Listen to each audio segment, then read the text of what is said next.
السلام عليكم ورحمة الله وبركاته. وزارة أريمها الدبدة حكومة فدرالك الصومالية أيا لغة لقى شيء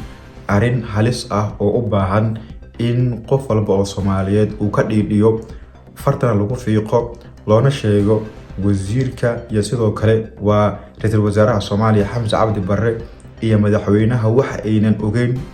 ka jira gudaha wasaaradda madaxda uu ka yahay Axmed Macalin Fiqi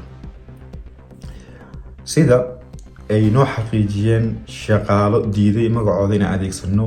sida ay noo xaqiijiyeen saraakiil sarsare oo wasaaradda ka tirsan kuna dhow Axmed Macalin Fiqi waxa waayihii dambe aad u sii xoogeysanaya musuqmaasuq ku saabsan dad aan shaqaale dawladeed ahayn iyo dad aan dawladda u shaqeynin oo si toos ah iyo si dadban loo siinayo baasaboorka nooca loo yaqaan service-ka oo shaqaalaha la siiyo iyo kuwa diblomaasiyiinta ay qaataan ee dawladda. dadkan waxaa la sheegay in subax walba iyo maalin kasta ay taagan yihiin xafiisyada kala duwan ee wasaaradda shaqada ay ku leedahay waxaana arintan fududeynaya oo la sheegay in uu shaqaalaha wasaaradda ka shaqeeya iyo dadka shaqada ku leh oo diidaya qaarkood amar uu ku siinayo Axmed Macalin Fiqi in ay dadkan hoosh u fududeeyaan oo ay u qabtaan waxa ay rabaan. amarkana isaga uu leeyahay warqadana ay ka wataan taas oo cadeen u ah in aad u sii xoogeystay musuqa wax isdoomarinta ka jira wasaaradda madaxda uu ka yahay Axmed Macalin Fiqi. Axmed Macalin Fiqi kama uusan hadlin dhankiisa ha yeeshee wasaaraddu waxay shaqo ku leedahay bixinta fiisooyinka bixinta baasaboorada kala ah service-ka iyo kan diblomaasiyadda iyo kan shacabka ay qaataan. sidoo kale wasaaraddu waxay shaqo ku leedahay xiriirka arrimaha dibadda ha yeeshee waxaa la sheegay in waayihii dambe ay ku mashquulsaneed arrimahan baasabooradan aad u xoogeystay suuqana galayay iyadoo aysan jirin cid og oo arintan kula xisaabtamaysa ha yeeshee aan rabno in anaga aan soo gudbino oo aan gaarsiino ra'iisul wasaaraha wasiiru dawlaha wasaaradda arrimaha dibadda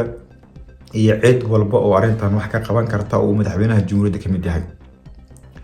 sida dad badan ay sheegaan Axmed Macalin Fiqi waayihii dambe waxaa haystay culeys oo shaqada waa la waday ha yeeshee xilligan oo wasiiru dawlaha wasaaradda arrimaha dibadda shaqooyinka uu ku mashquulay waxaa wasaaradda bilowday arrimo musuqmaasuq inay cagaha la gasho ha yeeshee waxaa inta badan jiri jiray kontarool iyo baaritaano uu sameynayo wasiiru dawlaha wasaaradda arrimaha dibadda ee xukuumadda federaalka Soomaaliya ninka la yiraahdo Cali Maxamed Cumar Cali Balcad. marka mowduuceena ma ahan mid aan ka been sheegayno mana ahan mid aan ku dureyno shaqsi mana ahan mid aan ku weerareyno shaqada wasaaradda arrimaha dibadda oo inta ugu badan aan sheegno waxay ku wanaagsan tahay iyadoo aad ogtihiin xilligii dagaalkii Itoobiya ee dhinaca badda iyo diblomaasiyadda lagu jiray in aan garab taagneyn oo aan runta sheegaynay. sidaas darteed waxaan haddaba kasii afeefanayaa in loo qaato weerar toos ah oo aan ku nahay wasaaradda iyo in aan shaqada wasaaradda si toos ah u abaarin ha yeeshee waxaan sheegaynaa in gudaha wasaaradda uu ka jiro musuq loona baahan yahay in la kala hufo la kala saaro shaqaalaha isla markaana la joojiyo baasaboorradan qof kasta uu qaadanayo oo qaarkood aysan shaqaale dawladeed ahayn qaarkoodna aysan diblomaasiyiin ahayn laakiin loo fududeynayo. waxaan rajaynaynaa in waxa aan sheegnay kadib tallaabo degdeg ah la qaadi doono isla markaana la kala hufi doono shaqaalaha wasiirkana uu arintan dib ugu soo laaban doono shaqadii caadiga ahayd ee lagu yaqiinay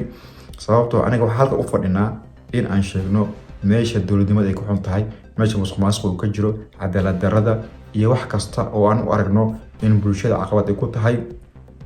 dawladnimada Soomaaliya aysan ku sii socon karin. tan ayaa ka mid ah oo waa musuqmaasuq cad in dad aan shaqaale ahayn baasaboor diblomaasi iyo service ah la siiyo. idinkuna waxaa idinka codsanayaa inaad muuqaalkeena sii gudbisaan.